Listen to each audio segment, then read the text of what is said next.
Sveiki.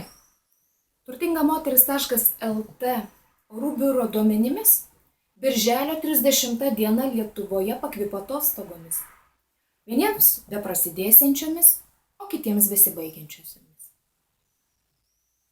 Šiąnakt praūžusi liūtis nuplovė darbinius rūpesčius, o kai kam ir atostoginius. Įdienojus geros nuotaikos termometrai rodys maksimumą. Galvos kais nuo norų, vietomis iki raudonumo.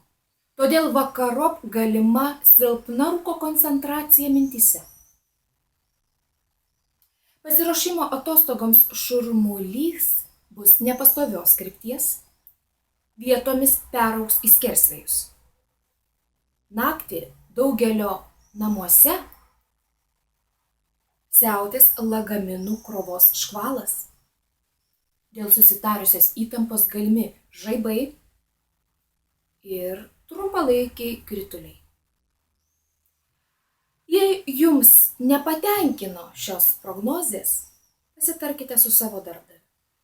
Galbūt jis gali atidėti jūsų atostogas neribotam laikui.